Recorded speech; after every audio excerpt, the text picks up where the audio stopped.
on. Yeah, so basically when we look at human resources, this has become a very important resource, as I was saying, because this resource is able to manage all the other resources in the organization. And what we are getting to see is that because this resource also in a way controls some of the utilization, effectiveness and productivity of other resources, a lot of companies, businesses, small and big, across the globe are now trying to recruit specialist HR managers or people who understand the modern concept of HR. So if we have to look at studying HR just from a bit of a background point of view, the whole field of human resources management is relatively new as compared to some of the other departments or other fields of studies, is because after the World War II, what has happened is that the mass industrialization which happened in the Western countries meant that a lot of people didn't have anything to do, so they went into factories and industries to do the job. And when you had so many people working within the industries and factories, that is where the regions of human resources management to a certain extent comes from, because you had to manage so many people, manage shifts, and be able to essentially look at how these resources work, the conditions in which they work.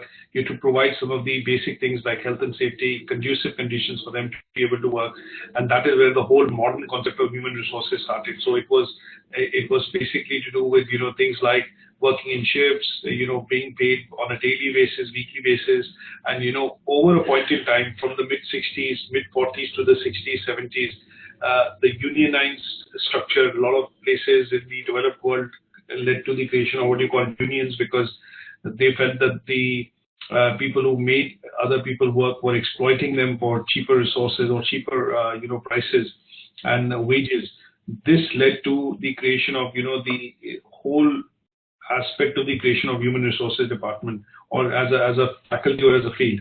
Now over the years, in short, this is a long history, but just summarizing it from a point of view of this unit, at some stage, it gave rise to something called industrial relations, as we call IR. Now, there is one part of HR which is basically human resources. That means you manage resources as human, as employees, staff, people working within the organization. When it came to looking at people working within factories and large production sites, there is something which came across which was industrial relations, and that is something which is also a part of HR. And over the years, because the resources now remain the same, people have now one job for life kind of thing when you work within public sector. And unfortunately, unlike the private sector, there the concept of training and development is also cropped in. So there is a concept or a term that you also get to hear, which is called HRD, Human Resources Development. So one of the facets which HR managers also look at is now human resources development. Development means basically the same resources which work within the organization, how to get more productivity, keep them motivated, keep their morale high, keep them motivated enough with pay, incentives, pay structure, performance management. And that concept tends to be something called human resources development. So HRM and then IR. And then now when we look at post-2000, there is something which is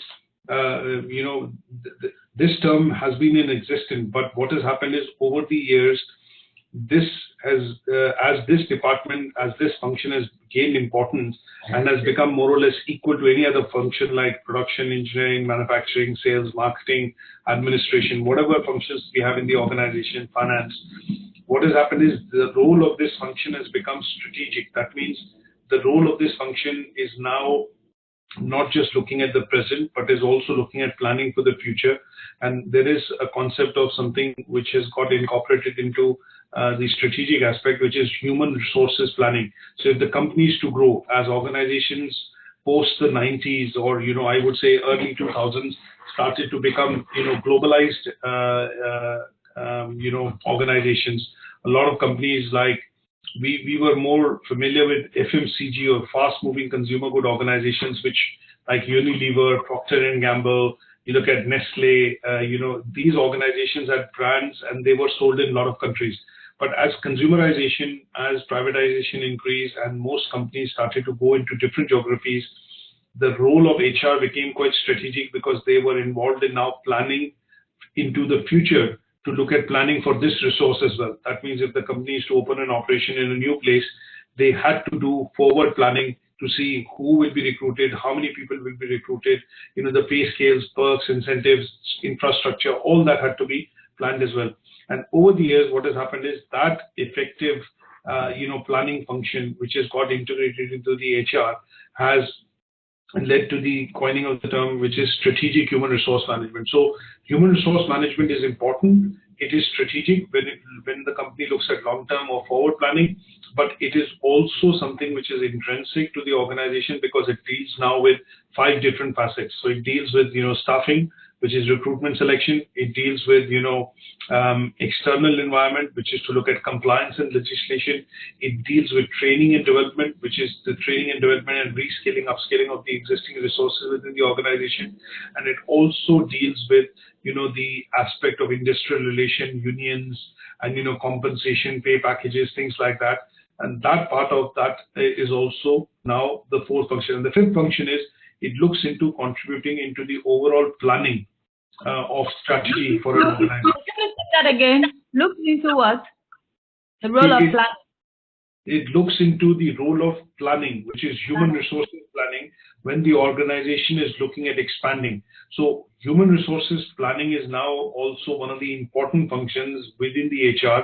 And sometimes you will see, depending on the size of the company, there will be one HR department, but within the department, you will have maybe 5, 6, 7 managers taking care of individual things.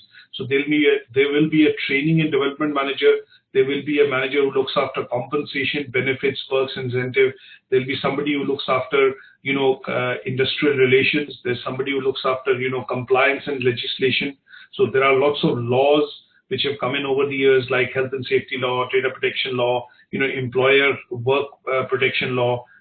There is something called the European Works Directive here in the UK and in European Union, that how many hours people can work, pensions, for example. So all those functions, if you see, within a large organization will be under the HR department. And there is something which has also risen, given rise to something called strategic HR, is because one of the chief HR officer is also a member of the board of the company now. So in the past, we had heard about like a chief financial officer, chief marketing officer, chief IT officer, chief executive officer, chief operations officer, COO. Now, in most company boards, which are large organizations, have, kind of operations in different countries, lots of products, big turnover, and lots of employees, you will see that there is also a chief HR officer. And one of the key roles of that particular person, who is this chief HR officer, is to look at the strategic nature of managing human resources, or the aspect of managing the strategic function of HR within the organization. That person is tasked with delivering, creating, and then implementing an overall strategy for human resources, which keeps in line with the expansion or globalization which the company is going through, or the organization is going through, and that person is considered equivalent to, the likes of the chief, as we say, the CXX terminology in the organization. So chief operating officer, operations officer, things like that. So that function is very important. And the reason why this qualification now has a number of units that you need to study, what we are going to do is, when you look at studying this qualification, there will be one aspect, of the qualification that we will look at. And that aspect of the qualification primarily going to be relating to the key new fields or, areas coming up within HR, which are becoming important for organizations. So sometimes at level 6 and level 5, we study functions like, training and development. We study these 5 or 6 functions which I explained, like recruitment and selection, performance incentives and perks. We look at staffing. We look at compliance and legislation, and then we look at, the whole aspect of just industrial relation. But there are new, functions which are because of the changing role of HR and the functions of HR as a faculty, and those are what we will study as specialist units in this qualification. So these units are going to be looking at, global talent management, because now you have finite resources. You cannot just go out and get a new marketing manager or a new, finance manager. You have to grow the talent within the organization, manage that talent, and that is what we will look at in that unit of global talent management. Now, reward and performance management have become a field in its own.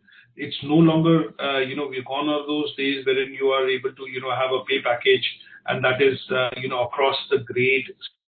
So if you're joining at the administration level, the entry level, reception level, you have a pay package of X, euros or pounds, and you get some incentives and perks.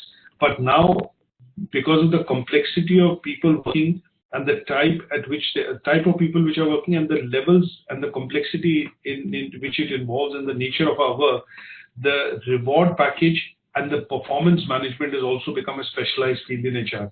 So this qualification is an up-to-date qualification, and it was refreshed in 2017, and that is why some of the units that we are going to study are the new requirements and knowledge that you need to be able to pick up with this particular qualification are going to be separate units.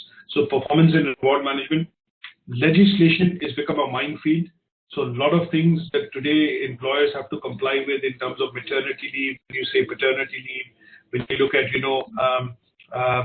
say for example, garden leave, if you have to, look at redundancies, people leaving, pensions, all that will be covered under employee legislation. And one of the thing we'll also study will be something called contemporary issues in human HR.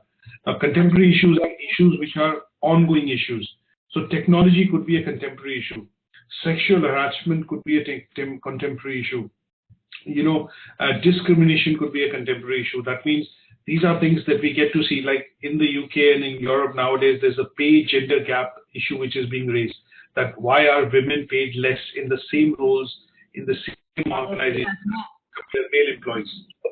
So those are things that we will study in a separate unit, because most modern HR managers are now having to grapple and deal with something called contemporary issues in HRM, and those are issues which do not go away.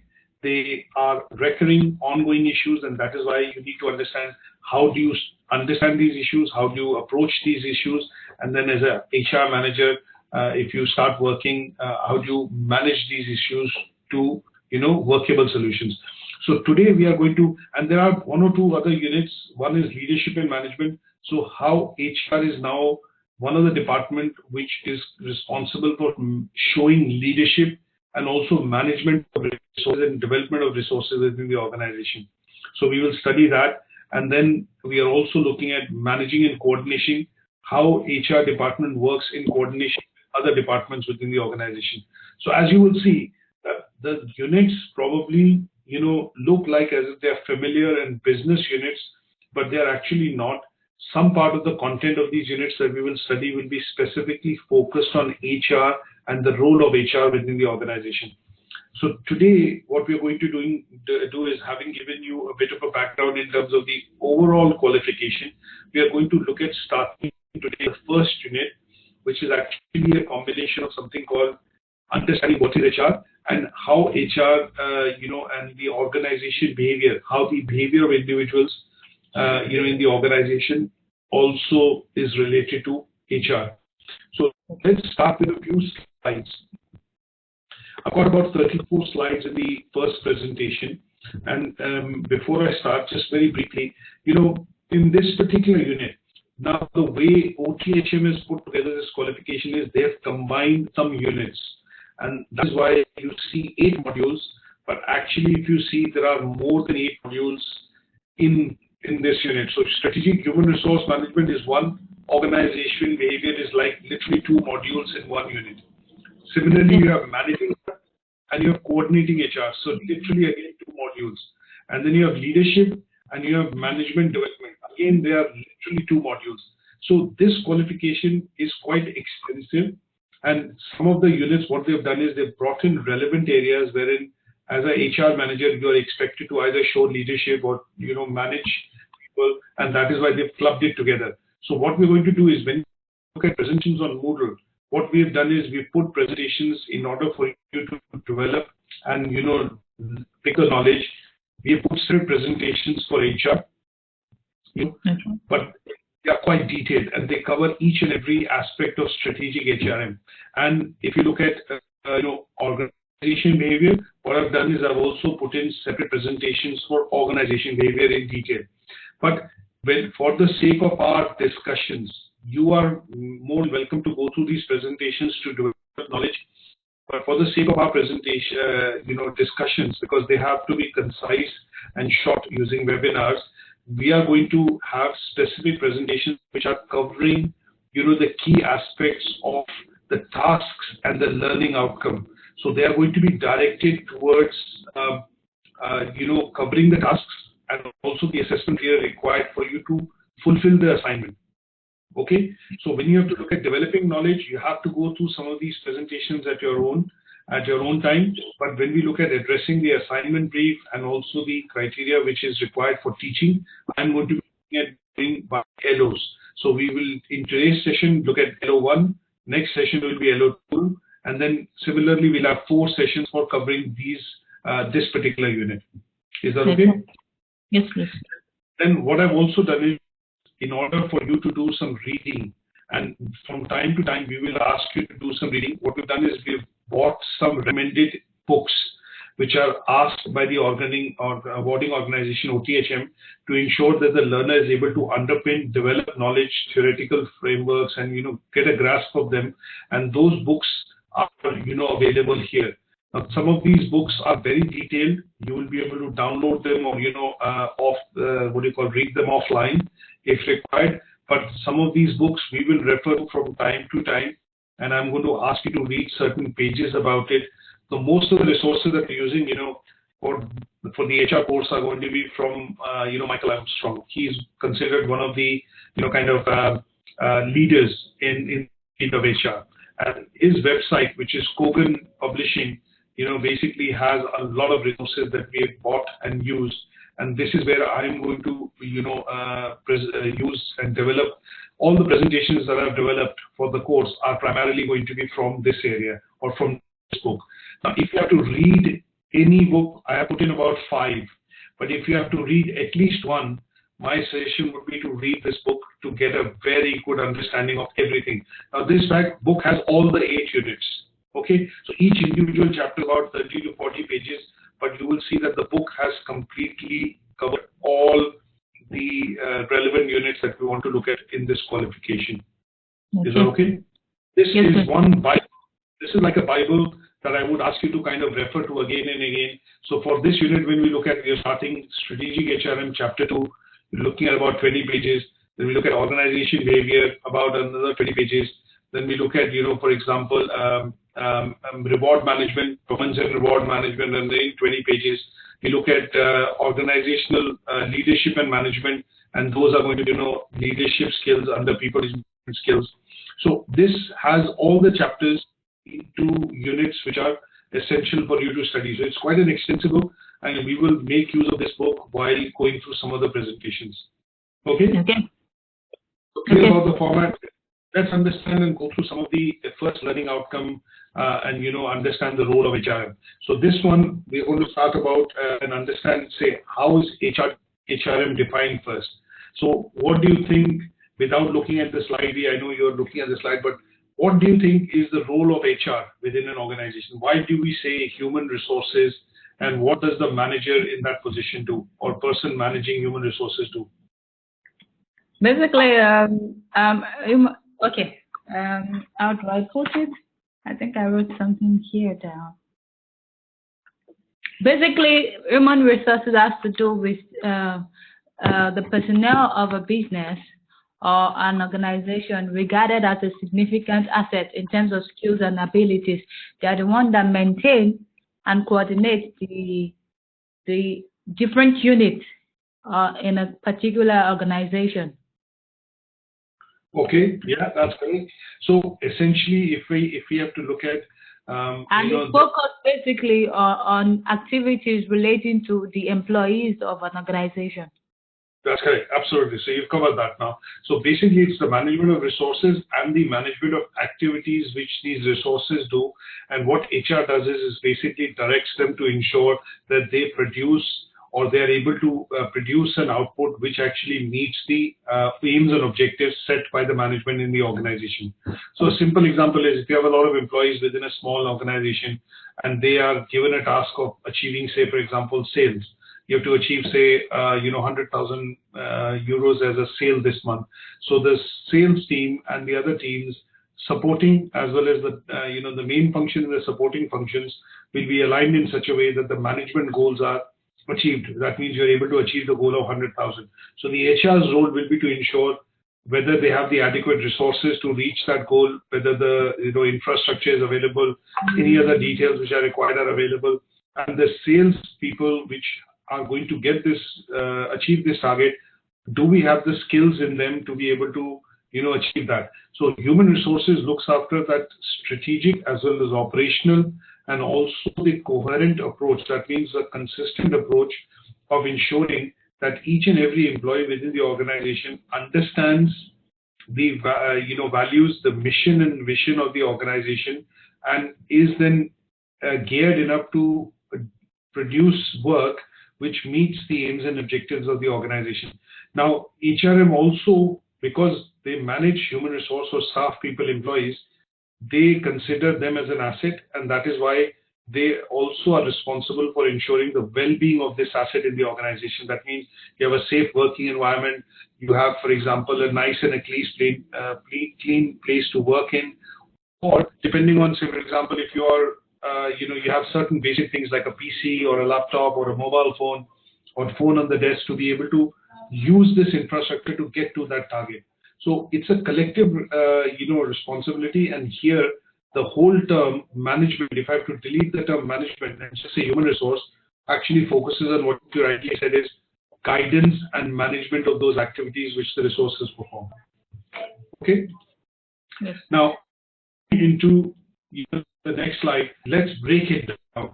So let's break it down in terms of what are the areas that they contribute in. So one of the areas that we look at the HRM is strategic. That means long-term vision of the company, long-term planning for the business, and that would mean human resources planning. So they put a strategy in place. If a CEO of the organization is to leave, then it is the responsibility of the HR to find the right resource who's going to be able to lead the organization. And they have all the written documentation like a job description, experience, skills required, pay, perks, benefit. That mapping is available with them to be able to attract the right candidate. And that is where the role is strategic. Now, when we say they are treating people as assets, that means most organizations today look at employing staff and they look at developing staff, because what they do is if your staff has the right skills and the knowledge to be able to perform the functions well, then your staff is generally more productive, more efficient, and that means that the organization is destined to achieve the aims and objectives, or the goals of the management which have been set. When we look at coherent, what do we mean?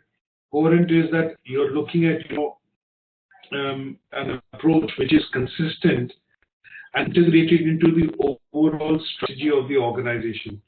So HR cannot form a strategy. They cannot come up with a plan. Their plan marries into the organizational vision and mission plan, which is to say that, okay, this is the overarching objective.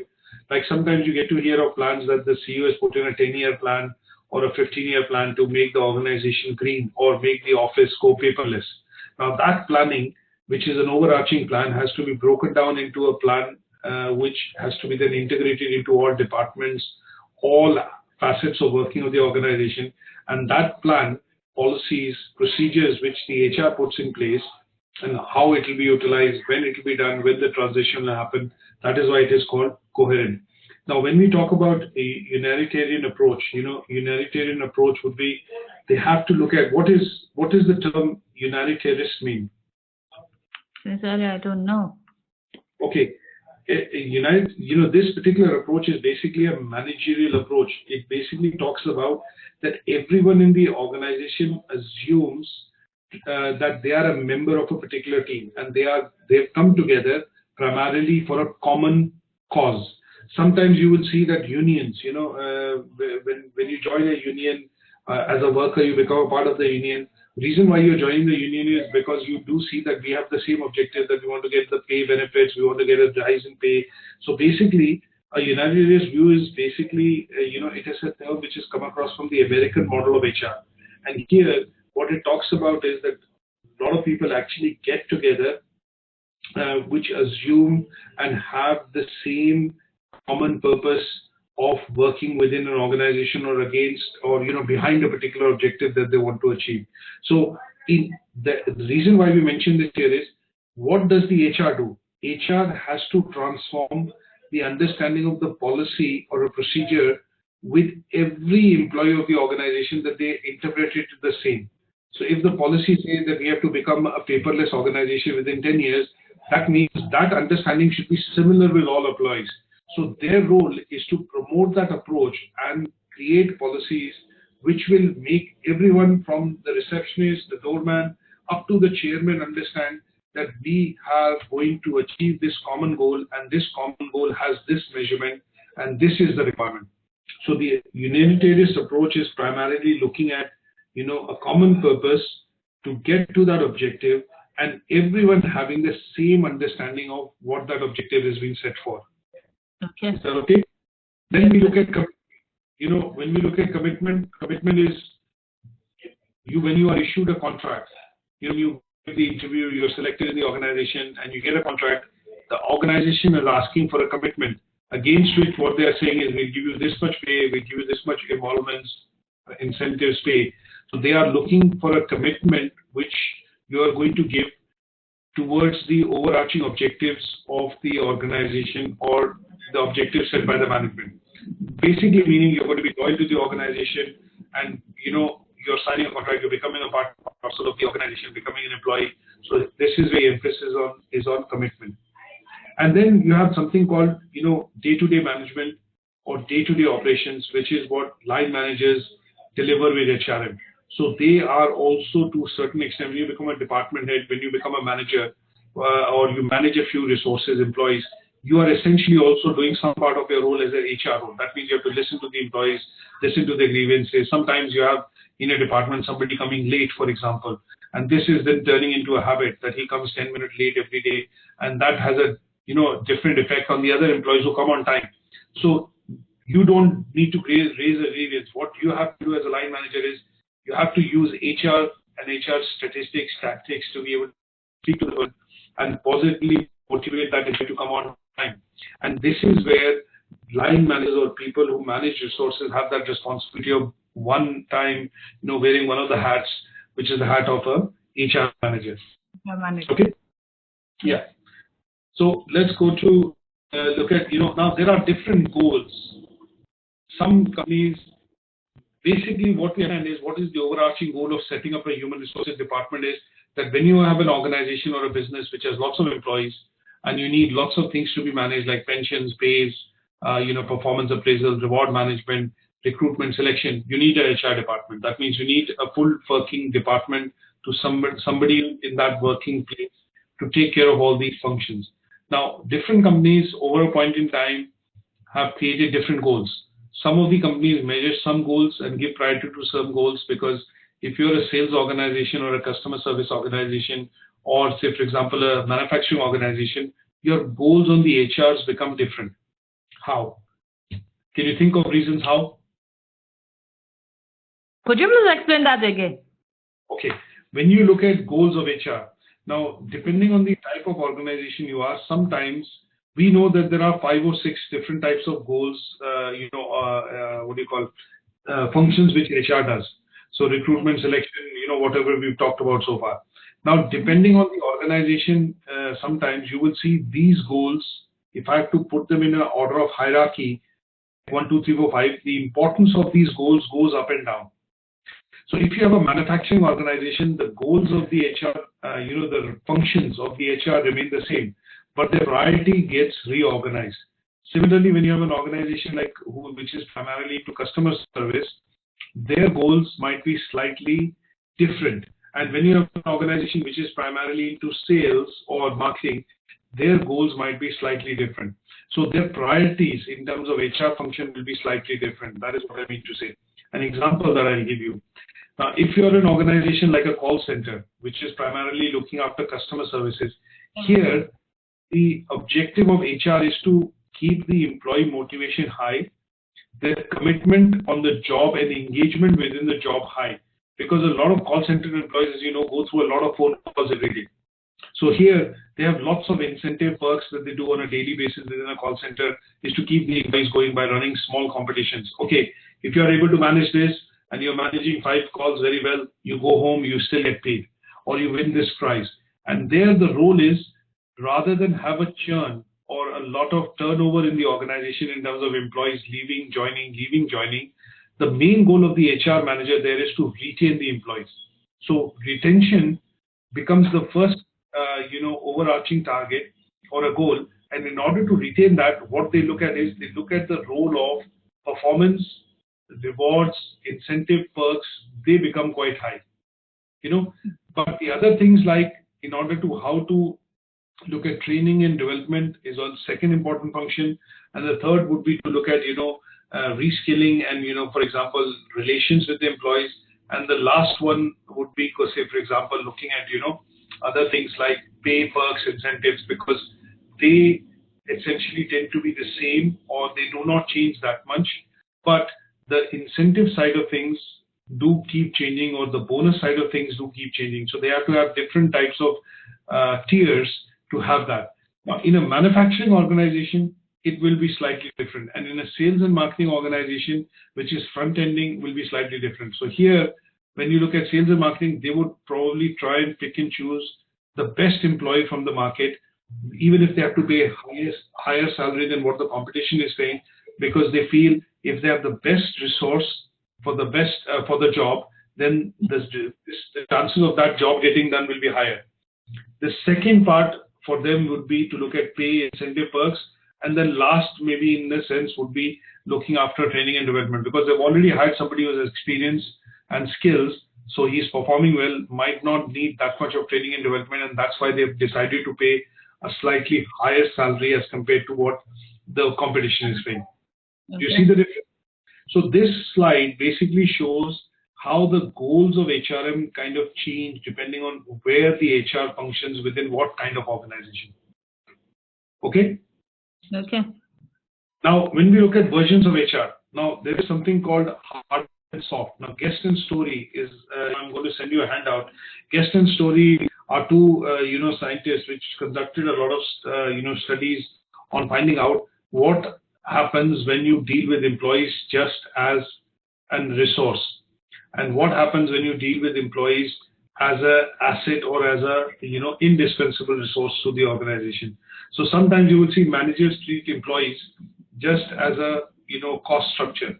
So I have so many employees, I need so many workers to be able to do this job. If I increase 10, then I'll be able to get this work done quickly. So what they see is they see employee staff as maybe one of the resources in the organization, and that approach typically tends to be something called a hard approach. And a soft approach is when the emphasis is actually paid on the employee development focus in terms of whether they're happy, not happy, motivation, all those things are done. So there's a human nature to manage the side of resources. That side of approach is called soft HRM.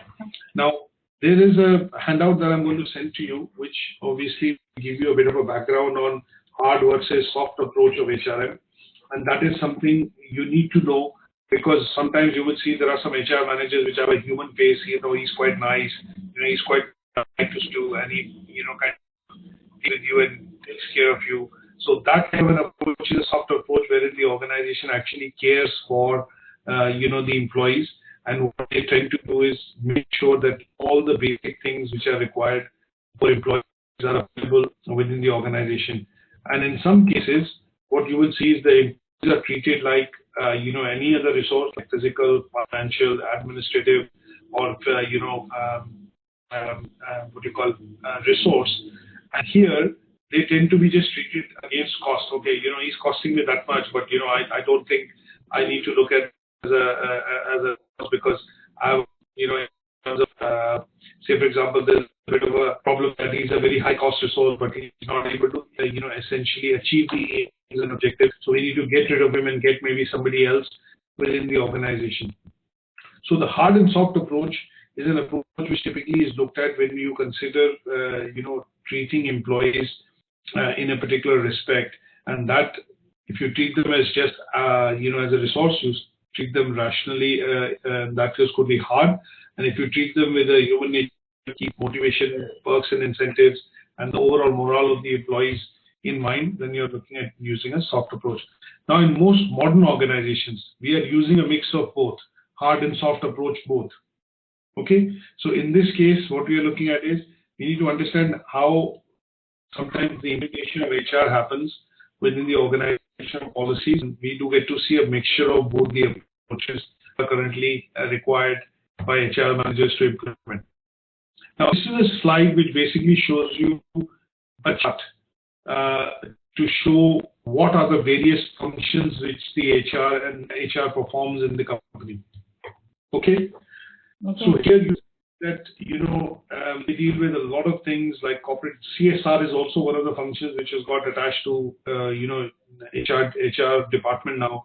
Corporate social responsibility, use of less carbon gas emissions, for example. You look at, paperless office. You look at things like reusability of resource, materials within the organization, recycling. These are all becoming a part and parcel, or some large organizations support charities like Save the Earth or, Save Water, which is a precious source. Some of the companies donate some pennies per product which they earn in terms of profit to certain charities. So that part of the element is called corporate social responsibility.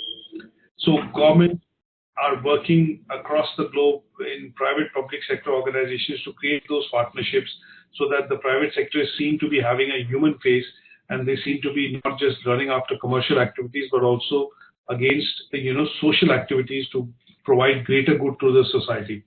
Okay.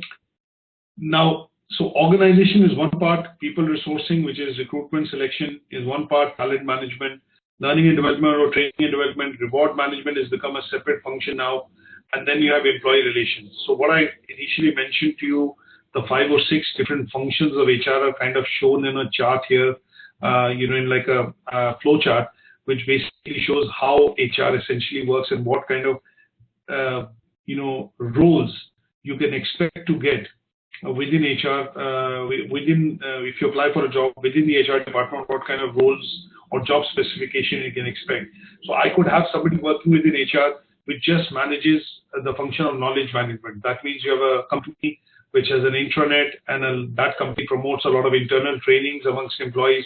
So the person would be managing something called knowledge management. That means the resources, the CVs, the data which is confidential, but also related to trainings, which are important to be done at each level to be able to get promotions. So that person would look at knowledge management.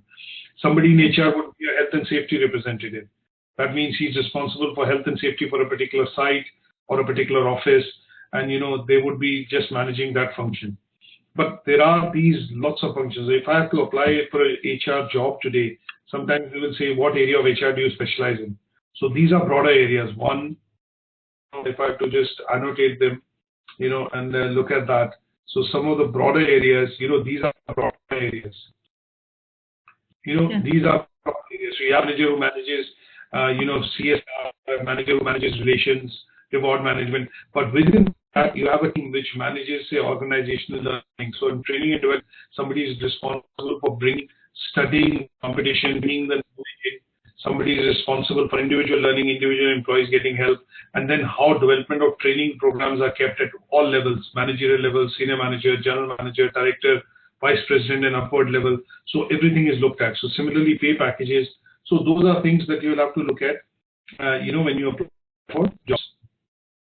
Now let's look at the next slide, which I'm going to discuss, is primarily going to be looking at, the matching. What kind of model of HR do you think which will be used in an organization?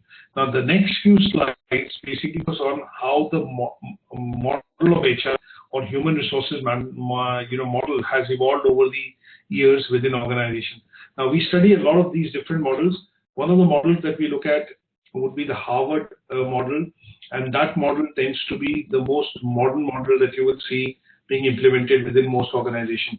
Now, Traditional models or matching model of HRM is that here, this was a study carried out by, Fobram, Tichy, and Divana in the early 80s. And what they said is the process starts off with selection. Selection defines, what kind of performance the employee would have or the organization would have. So a better positioning or, better process for selection would enable performance. And performance can be, affected by, increased by providing more rewards and development, and then it leads to higher performance. Now, the Harvard that we look at, so I'm going to send you a handout on this that you need to read, because this is theoretical. You need to be able to understand why these models have come across over the years. The Harvard framework actually looks at incorporating everything and every aspect of organizational aim, objective, and type of people working within the organization. So this focuses on stakeholders' interests. You break it down into, the shareholders look at it from a different perspective. Management has different perspective. Employees, government, they look at bringing in each and every stakeholder's viewpoint into HR. So here the main contention when Michael Beer and his colleagues actually studied, they looked at the various different pressure points which the HR managers have from different type of stakeholders. Now the HR manager might be asked to produce a report which is going to the management, but that report has to be different when it goes to shareholders. That report has to be different when it goes to unions. So they have to look at adapting to different situations in order to for them to be able to produce a report. And that is the perspective of the Harvard framework, that it brings different perspectives from different viewpoints, stakeholders, factors, and it incorporates how the HR policy procedures work within an organization, how the internal environment affects it, and the external environment actually affects it. And they put together a framework. They put together a framework which allows the company to be viewed, company activities, an organization to be viewed as a whole. That means you can see, if you see a plan which has been developed using the Harvard framework, you will see that every aspect, every stakeholder, every department of the organization has been incorporated into the plan. And you will see a structured policy and a structured direction being given by that particular plan. So that model, is what we look at as Harvard model. Now, there are other models as well. I'm not going to get into this, and basically it is a bit of reading that you have to do to understand how these models have come across and what are the benefits of one of the models against the other. So there's another model called BATH, People and Performance Model. Here, the human resources aspect is primarily looked at from a point of view of performance and how performance can be affected, and performance-driven organization then produces what kind of output. So this is what is explained in the BATH model. And then when we look at the whole concept of performance, we will get into something at a later stage. This is not something that we want to discuss today.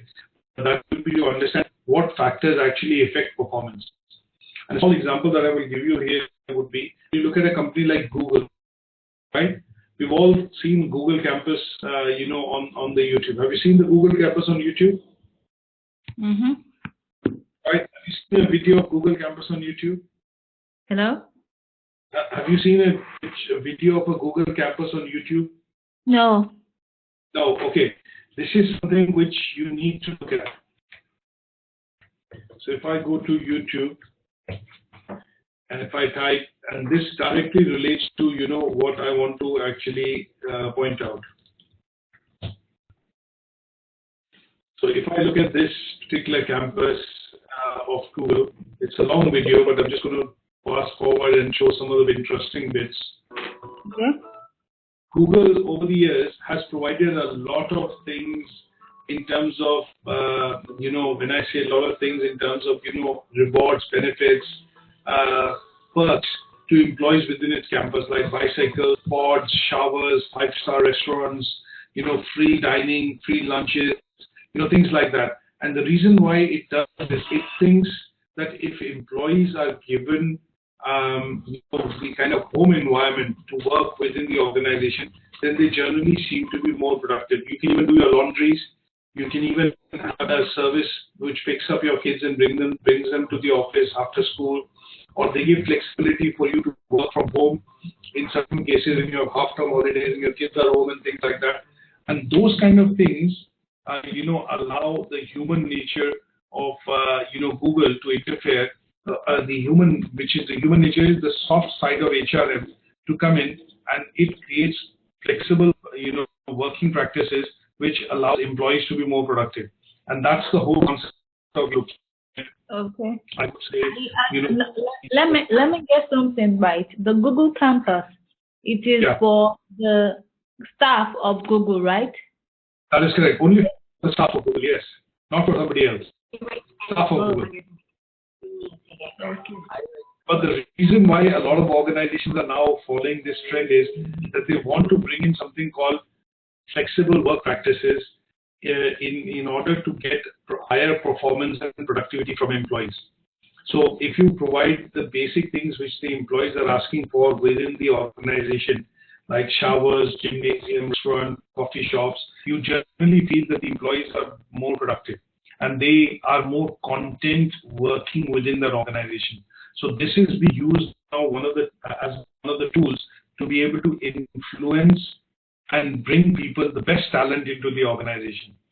So there are lots of things at play here. They are looking at people's psychological needs, which is the Maslow's theory of hierarchy. So they are looking at how you motivate employees, and motivation of employees could be looked at by studying Maslow's hierarchy of needs. That means you will have employees which will have some type of needs, and if you are able to identify those type of needs and get those needs converted into perks and incentives within the organization, you will see employees generally being more happy, more motivated, more loyal towards the organization, and they do not want to leave the company. That would mean that they do not have high turnover of employees within the organization, right?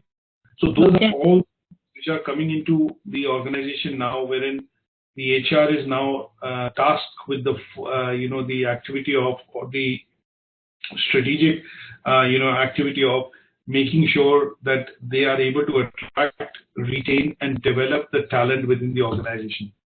So that's all under performance management. Okay. Now let's go to the learning outcome 1.2, which is role of HR. We discussed the role of HR. There are lots of activities which HR does within the organization, and here the overarching role for them is to ensure that the job description which is given to the employees when they join the organization is something that they are following to the core. That means the basic aim is to effectively ensure that the person which has been given the job description is able to fulfill that and able to help the organization achieve the goals and objectives. And one of the other things which you see that the HR also plays a major role in is that it creates the environment in which the staff is able to utilize the creative talents or the various skills they have to work conducively to the benefit of the organization and for the benefit of themselves. How is it for the benefit of themselves? Because they take a pay at the end of the day. If they perform well, they get bonus. If they get bonus, they get incentives. They get incentives. That's correct. Yeah. Now, there are lots of new types of things which are also coming and becoming a part of the HR department now. One is that there is now, I mentioned to you earlier, that a chief HR officer sits on the board. And that officer sits on the board because they have to understand the overall strategy of the organization. And then HR is tasked with the function of breaking that strategy down into individual departmental strategies. Now the CEO says, for example, I want to be a £1 billion organization this year. What does that mean to the employee? Nothing. He says, okay, there is a goal which the chairman has set, and he says, okay, he's a madman. For example, somebody might say, okay, he's crazy. 1 billion, how can you achieve 1 billion? Now, if he has set that plan, he has put some basic objectives in place that how this will be achieved. But how will that plan translate into a useful goal or an objective for an individual employee working on the production floor or somebody working at the reception would depend on HR to translate the meaning of that goal into, or the meaning of that, the essence of that strategy into meaningful goals for different departments. And that is why you see now a chief HR officer sitting in the board or in the senior management, because they have to look at the execution of this strategy which has been done, and everyone has the same understanding of that strategy. Okay? Okay. Now, they also look at recruitment. They also need to bring the best talent into the organization for them to be able to function. So that is why they are important, and they have to now understand their role is, it's not just managing the pay and the payroll and other things and once a year appraisals. Performance management is now a continuous process. It is a process which happens daily, weekly, monthly, annually, and they have to ensure that they are coming up with ingenious ways of managing this process on a day in, day out basis. Okay. Now, if I have to classify what is the role of HR professional, there are different roles that have come up over the years in terms of definition. There could be a role of a business partner. You could be a chief HR strategist. You make the strategy for the organization, how the human resources are going to be structured. You look at an interventionist or an innovator role. You look at an internal consultant role, or you look at a monitoring role. So these are various specialist roles which HR people do within the organization. And a business partner role is that you're sharing responsibility with your line management colleagues for the success of enterprise. That means sometimes you'll see in working in companies that, sometimes if there's a problem and the department head, what they will do is, okay, let me call the HR manager and we'll have the discussion with the employee in person. So what he does is he will hammer in the problems. The HR manager will take the soft approach of, providing solutions, and the employee will then also understand that, okay, if I do this, I'm in for this. If I don't do this, I'm being given a boot. So here they work with key people who bring in the revenue into the organization to ensure that they have the right resources and the people to be able to perform the job. Another example which I'll give you is, if as a department head you are looking at hiring 2 people because your department needs to expand. So what you will do is you will call the HR colleague and you will say, okay, I need to make these job descriptions. These are things which I want the 2 resources to come and do, but can you put the other things in which are as per the company requirements? So you will give the requirements of what kind of person you want, but the HR will actually work with you to recruit those persons.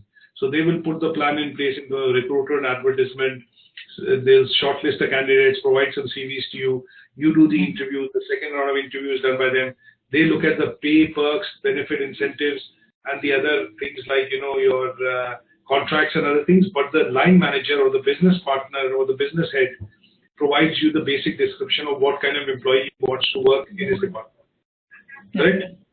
You understand that? So similarly, there are roles that would look at. Now, sometimes you see this is Ulrich, which is another renowned author which has worked within this study of human resources, and he said there's a three-legged, HR is a three-legged, stool in the organization. They are a center for expertise. They also look at being a strategic business partner, and they provide shared services, right? So when you look at sometimes large organizations, you will see the department also has a small, not small, a department. A typical example I'll give you is, if you see a project, large project, say a construction company starting off building a bridge, they are starting, they've got a new contract and they're building a new bridge or a flyover. What you will see is, within that project team, which is going to be put together for say 200 people, just thinking aloud, example, 200 people, there'll be 1 person or 2 person within that team which will manage and do the direct role of HR. Because you have such a large project, that project is time bound, has revenue attached to it, and is critical for the success of the company. You will sometimes see that the top management, when they put together a team, they put together a team of all the types of individuals in that organization.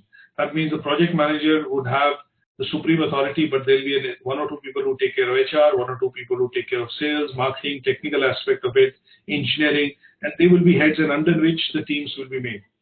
So sometimes you will see that the person within the team will actually manage grievances, compensation, holidays and all that, because this itself is a project which is big enough to mandate a human resources manager in that. And that person actually then plays the role of something called a strategic business partner.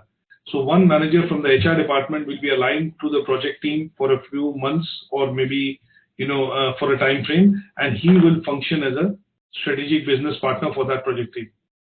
Is that okay? Yes. Yeah. Shared services, that person will dip into the company HR department to do payroll services and other bits, and that would then become shared services part of that. And then the third would be center of expertise. Now he pulls out few people saying who do not have the training or do not have the skills to be able to do this role. So he will identify, working within that team of 200, to say, okay, we need to get these people trained, and they then would be recommended for training within the company, and he will refer it back to the HR department to say, okay, we've got 5 new employees who are joining the team, but they need the basic induction to be done so they can get started next week. So that induction is not carried out by him, but carried out by the central HR department. Okay. Is that okay? So Yes. what Ulrich saw was that the HR can actually work as in 3 different areas, and these 3 different areas can be devised in a way which can suit the type of organization the HR is going to be working or providing functions or activities in. Okay? Yes, please. Now, there are lots of different types of concepts, and these are some things which are highlighted here. So if you work as a strategic business partner, we can have 4 different types of roles. And here they've just said views of how an HR person works when he works within that particular role. So HR director will say, my credibility depends on running an extremely efficient, cost-effective administrative machine, blah, blah, blah. If you have a student who's doing a study of HR, would say this, and this is just some comments for understanding how the roles would get a reaction sometimes within the teams when they work within, or assume that role. Now, the second part that we want to look at very briefly would be what kind of, because we are going to concentrate on something called strategic function of HR. What we need to know is we need to know what are the strategic goals which HR works in. One of the goals that they work in is they formulate strategies. That means long-term strategy, vision documents they create.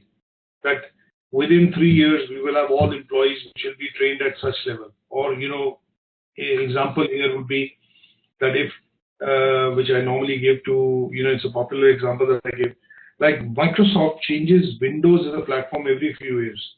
We had Windows XP, and after Windows XP came Windows 7, then came Windows 10. Now, if the organization has to move, a large organization like Shell, or a company which has 200,000 employees like Samsung or LG, or Apple, say for example, they have so many employees. If they have to move everybody onto the new platform, that has to be a structured plan. Not 200,000 employees can get laptops or PCs or everything, and everybody can be from day one getting onto Windows 10. That's not possible. So if they have to look at a phased-wise plan, this is where HR comes in and develops a strategy of saying, okay, first introduction of Windows. Sorry. Okay, I'm listening. Yeah. Okay, first Windows implementation of Windows 10 would be done in the Americas or in the head office. The second phase we will do, some other branch offices, and the third phase and fourth phase, and that's where they look at formulating strategies.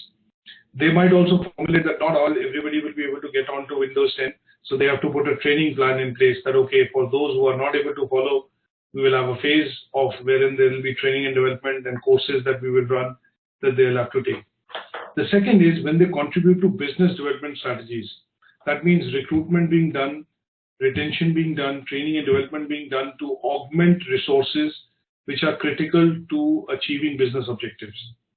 Sometimes you will see that a lot of companies, a lot of American companies, a lot of Western companies are putting in more focus now on emerging markets like Brazil, China, India, South Africa, and here their concentration is they want to put more resources in to get more profitability out. So here they are aligning their business strategies to meet the requirements of these growing economies. So here the role is the HR functions to support growth in these areas, and some of the things or activities they do are coined as business strategies. Okay?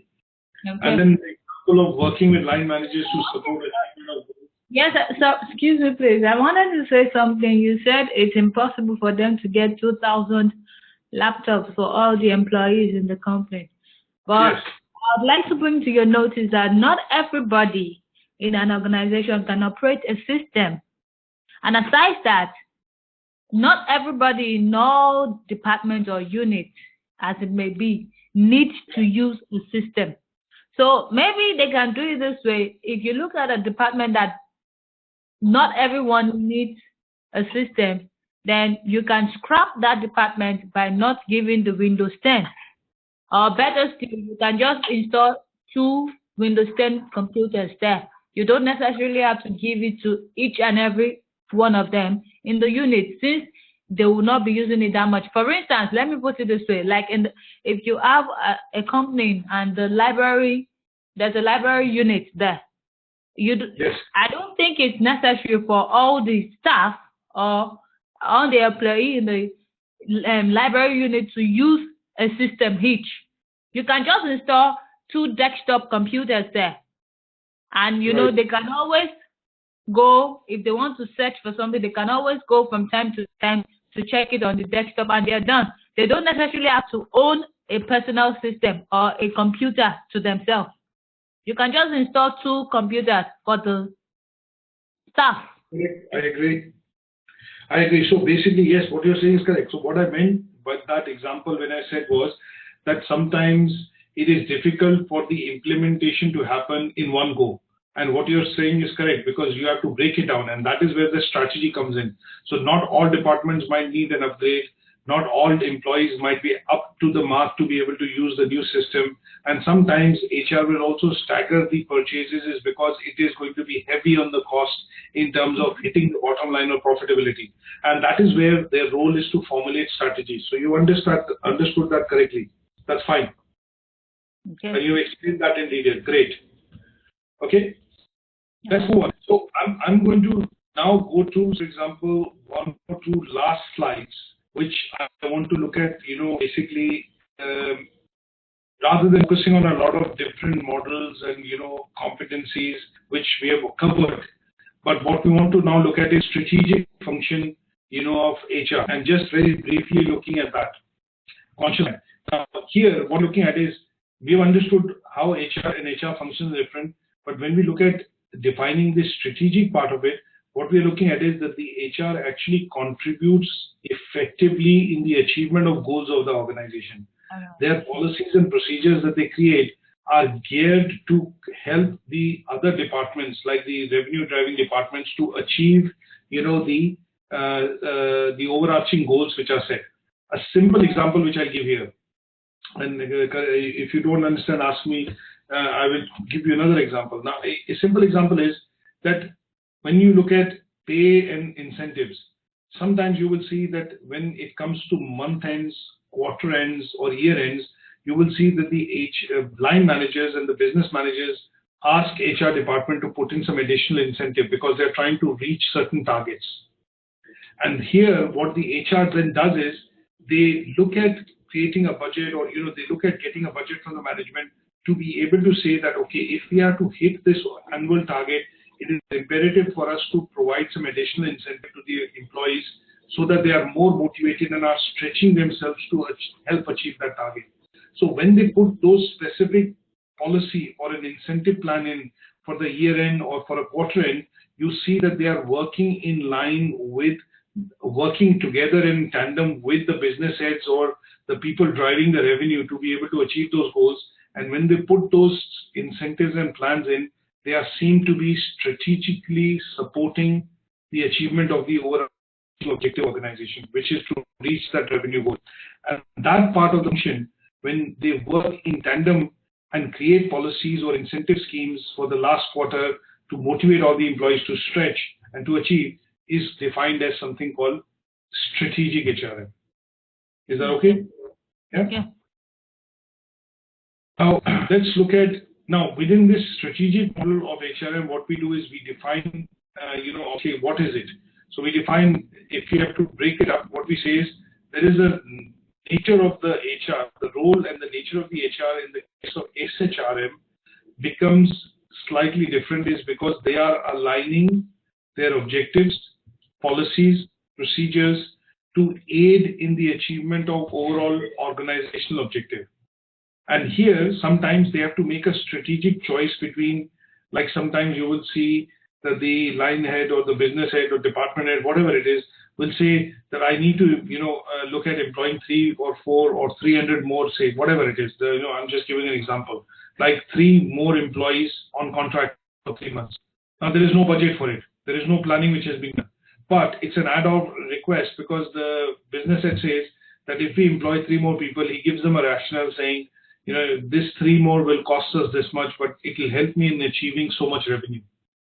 So here, sometimes the HR people will have to look at making a strategic choice wherein they would say, okay, rather than we look at this budget utilization in training and development, what we'll do is we'll allocate this budget here because this is going to help achieve the overall target for the company, which would mean more incentives or bonus for everyone in the organization.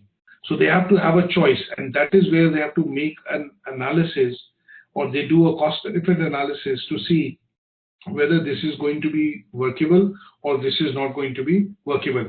And this function, which they have to do and assume sometimes, is to look at aligning their role with the overall and a specific objective of the organization.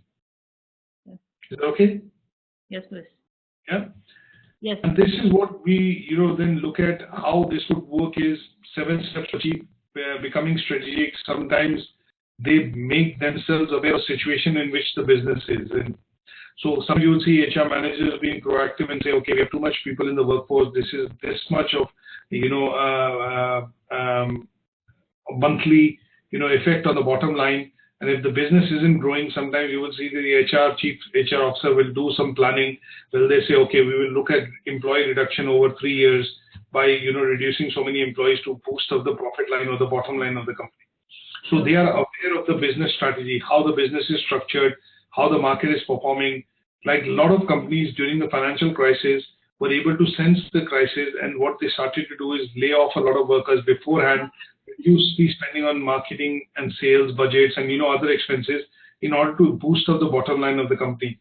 And that happened because the HR managers were aware of the market situation. They were in tune with what is happening in the market. They understood the business, and they understood that what value HR can make or contributions which the HR at that point in time could make, because human resource is 1/3 the cost of any business. Generally speaking, when we look at resources and when we look at human resources is normally generally 1/3 cost of the business in most cases.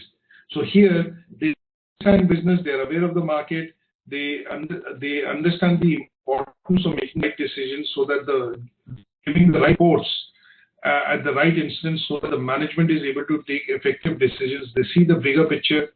They act as a change agent. Sometimes some of the decisions the HR managers take are not very conducive. They are not taken well in by the organization or well by the employee workforce because they're talking about cuts. They're talking about cuts in salary, cuts on the workforce. So they act as a change agent. They want to streamline the organization before the organization closes or loses a lot of money. So here they have to make cases and business cases, and this is all the strategic nature of the role which the HR plays within an organization. Okay? Yes. So overall, let's look at sometimes they have to balance between performance engagement, the big idea which the company is chasing, manage and retain people within the organization, and also run the process effectively. But sometimes they have to be specific because they want to save the company. You will see sometimes like BT in the UK has taken a decision to, I'll put this article out, but I don't know, this is directly related to, BT decides to make 13,000 redundancies in the UK and in their global business. 13,000. Particular thing is a plan which the HR is proposed to be done over the next 18 months, and which they say will help in saving £1.5 billion for the company. So they want to axe 13,000 jobs. Now this is an HR decision. This is an HR strategy because the business, BT as a business, is not growing. They are not increasing, the number of broadband customers or mobile phone lines or, telephone lines in their countries like where they are present in UK, Europe, Italy and all.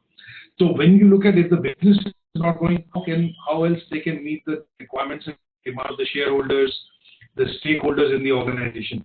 So one of the things the CEO has done Obviously, the strategy comes out from the Chief Operative Officer, but this part of planning has been done very carefully, where they are looking at job cuts, which are going to be 13% to the global workforce. But these job cuts would mean that in UK alone, if they are able to save, they are going to save £300 million over 2 years. Right? This has been done because they do feel that the HR has done an exercise in the company that they feel because of the increasing availability of technology and the new techniques or equipment which is available, you do not need that many engineers on the road to take care of infrastructure.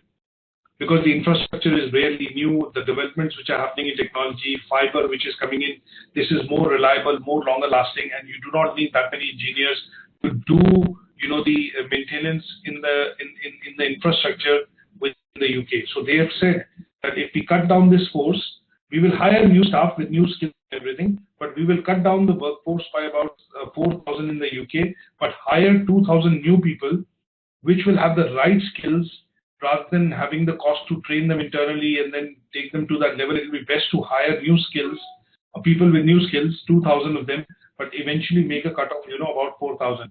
So this is an HR plan, and this is specific to save the bottom line of the organization as far as UK is concerned. So these are decisions which the HR is taking today in line with becoming, something that they are aware of the business, understand market. They want to act as a change agent, and they make a convincing business proposition to ensure the long-term viability of the business and the success of the business. Okay, sure. So here, what I will do is I will, kind of stop today's, our discussion, because I think we have convincingly covered the first learning outcome to understand what is HR, what is the history and background behind HR, how the HR role has evolved over the years, why is it called strategic, what are the roles and functions or activities which are done within the HR department, when do we call them strategic, and when we look at this strategic function, how this strategy of action is put into place by looking at a few examples that we've discussed, and that helps to helps us to cover and understand what is the role and nature of strategic HRM in a modern organization. Is it okay? Yes, please. Good stuff. So for the reading, what I'm going to do is I'm going to send you one handout which is going to focus on soft and hard HRM, and I'm going to send you models of HRM which are there. Essentially, rather than me send you a handout, what I'm going to do is point you in the direction of, the book that we were looking at earlier, and here in the book. Armstrong. Is it that of Michael Armstrong? That's the book. That's the book. Yes. Hello. Yeah, that's the one. Yes. Okay. What page? So we are looking at reading. I'll tell you which page in particular. So here, we are looking at basically starting with chapter 2, which is strategic HRM. Yeah. Okay. Chapter 2 is 34 to I think 54. And if I just quickly look at, the HRM models, so I think it will get covered in, the key concepts and everything to start reading in chapter 1. Soft and hard HR. Is that okay? And that covers all the models. Chapter 2 and chapter 1. Is that what you said? Chapter 1 and chapter 2, yes. Okay. Okay? Okay. And I'll send the invite out for the second session, which will be for later half of this week, depending on how the schedule is. And my suggestion would be, if you start developing some of this into a draft also when you start doing the task, when you're reading the book, so you're able to start doing the assignment as well. I didn't get what you said now. Well, what I'm trying to say is that when you start reading this, it will be good to make some notes on a working document to start developing these tasks into an assignment. Okay. That's fine. So any questions you have or anything that you have in terms of any questions, drop me an email and I'll come straight back to you on that. Okay. Now, in terms of the course, you will have me and Anju and Philip. There will be 3 people who will be taking classes. But what I will try and do is... You're breaking now. You're breaking. I didn't get what you said. I'm saying there are going to be 2 or 3 tutors which will teach. Okay, 3 tutors. 2 or 3. Ideally 2, but maybe 3. So first unit is what I'm going to start. This is my specialist area. So I've started the first unit. I will complete this. The second unit will be taught by somebody else, and then I might come back in and I might teach a unit, and then somebody else will teach another unit. But I'll need to check on the schedule because the time that is convenient to you is this. So I will make sure that, we have people who are able to take that lesson, during the time which is convenient between 10 and 12 to you Argentinian time. Yes, please. Yes, please. Okay. No problem. Okay, take care. Yeah, thank you for joining the session today, and I do